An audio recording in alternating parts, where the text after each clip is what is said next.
Today we're going to talk through 9 ways that you can get rich in the military this year and achieve financial freedom.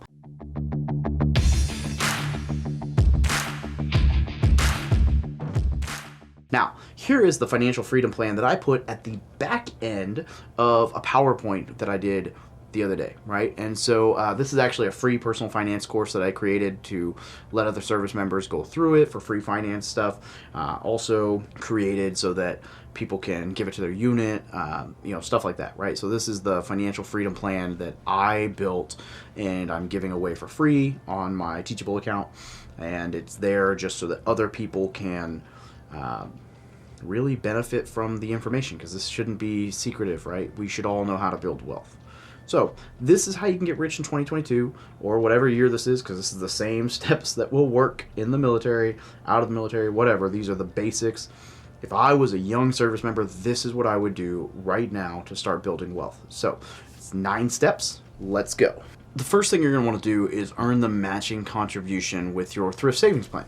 Now, I know the TSP is not the most exciting thing in the world, but hear me out. Especially if you're joining now with the blended retirement system, you're going to get a 5% match from the government. So if you put 5% in, granted it takes 2 years to vest, but hey, it's a good habit, and the more you invest at an early age, the better. So let's say you put 5% in, right? Matching contribution then is up to 5%. So boop, that's an instant. You put $5, that money doubles. Instant 100% return, right? Plus, you could also think of it as a 5% pay raise for your salary, right? So you would be silly not to use and benefit from that 5%. So put the 5% in, boop, whatever. That should be the very first thing you do. Now, the 5% that you put in, you can put in either traditional or Roth TSP as a young service member. I generally recommend the Roth TSP so that you're paying the taxes now, because you're in a lower tax bracket now than you will most likely be in retirement. But do your own research. I had some articles on this. Check that out. I also have videos on it. The other 5% will always go into the traditional, so you'll pay the taxes on that down the road. It is what it is. You can't change that, but I would do Roth, right, for your 5%. So that's the first piece, matching contribution with the TSP. Number 2 is build a 1-month emergency fund. So this might only be like $500 or $1,000, like whatever you go through in expenses every month.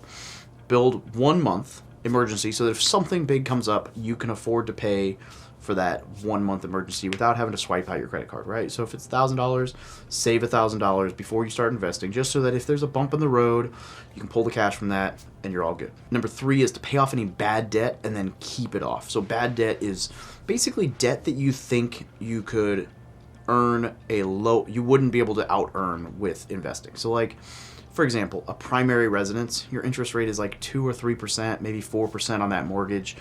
An auto loan, you're usually 2, 3, 4%. So realistically, the S&P 500 over, like historically, has averaged 7 to 8% over the long haul, right? So let's say you earn 7% there and your auto loan is 3%. You're better off just keeping the auto loan, paying it off, whatever, and investing the additional money that you could put down in the auto loan into the stock market, because long term that will outpace the debt on your car. So that's a 4% spread. So let's say you have $100, that's an extra $4 that you earn by putting it in here that you don't save by putting it in here.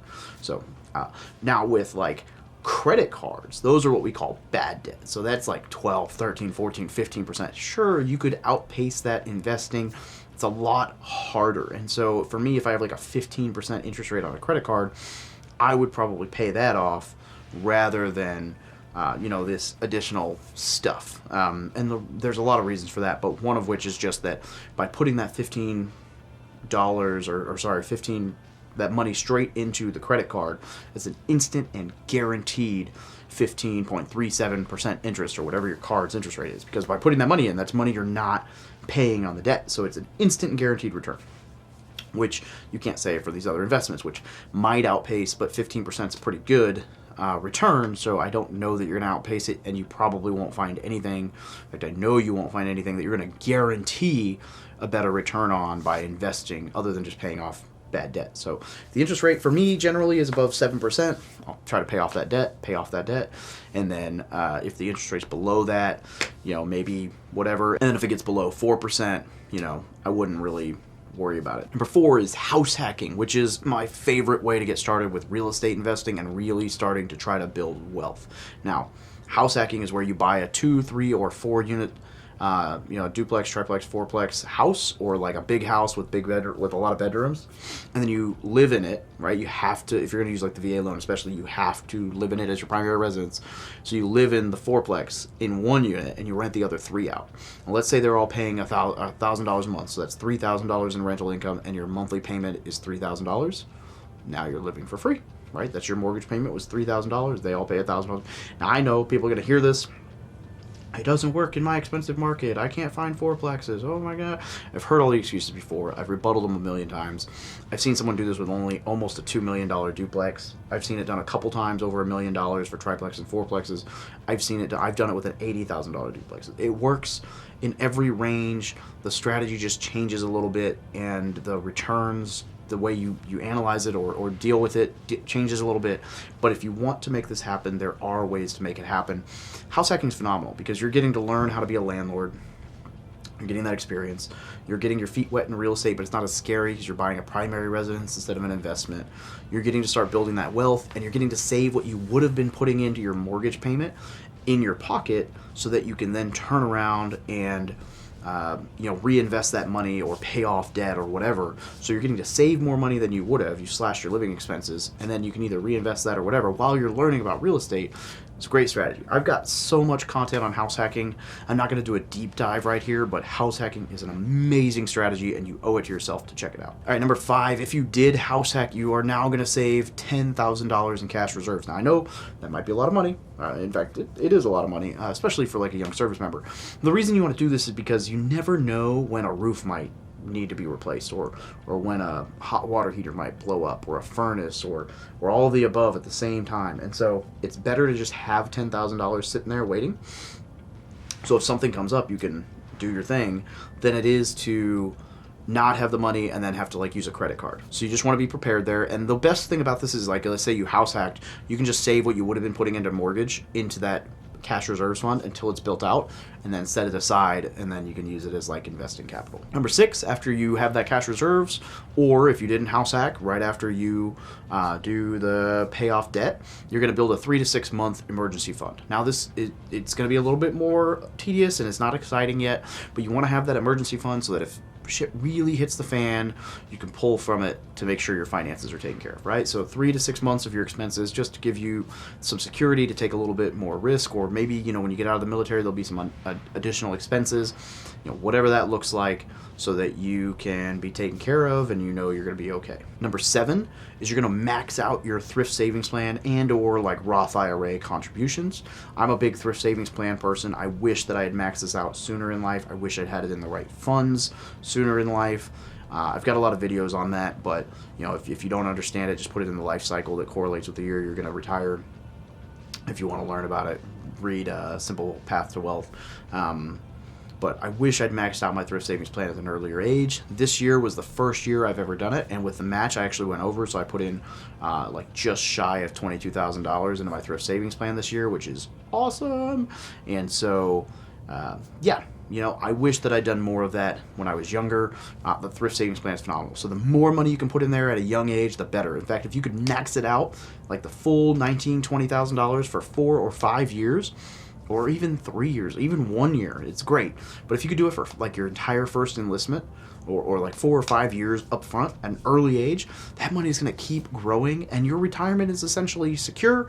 So then you could take your energy and you could be okay with taking on a little bit bigger risks, because long-term your retirement's taken care of, right? So that's a pretty sweet spot to be in. So, food for thought. Number 8, invest in what you know, right? So invest in index funds or Roth IRA or TSP. If you haven't maxed it out, you should. But invest in index funds or real estate, or whatever that tried and true vessel is that you know and love and understand, or want to understand. Start investing in those things, right? Now that you've got all your basics covered, you can start investing in index funds or real estate, or maybe even crypto, right? But carefully, because it's a lot more volatile. So you're really going to want to take some time to make sure you've been educating yourself all this time, and that you fundamentally understand these investments. But assuming that you have a good grasp on these different investment strategies, and you can be a little bit more risky because you've got all your basics covered. So I think that investing in these different strategies is great, and I think you owe it to yourself to start investing at an early age. And I love real estate. I also like index funds. They're tried, true, and whatever. So make sure you're taking some time to learn those and invest in those. And number 9 is just be consistent. All right, getting wealthy getting rich in the military is not that hard. It just takes simple steps done continually. So you just keep investing, dollar cost averaging into your investments, or buying more real estate, or whatever. And as long as you keep doing it consistently, and you keep contributing to your TSP, and you keep contributing to index funds, your wealth's going to build. That's it. Just be consistent. Live below your means. Invest the rest. You'll be good. Those are some tricks on getting rich in the military. Some of it's exciting, some of it's not. This is the safe, secure, smart way to become a millionaire, and I wish that I'd done a lot of this beforehand. I wish I'd set my basics, my basis up, my base foundation, whatever, up this way at an early age. This is how I would do it right now. This is how you should do it right now. And then go big, go hard, go home, whatever. If you want more information, check out my book, No BS Guide to Military Life, How to Build Wealth, Get Promoted, and Achieve Greatness. And got a ton of free content. Join the Facebook group. But make sure you like this video and subscribe if you got something out of it. And let me know what you want more content on.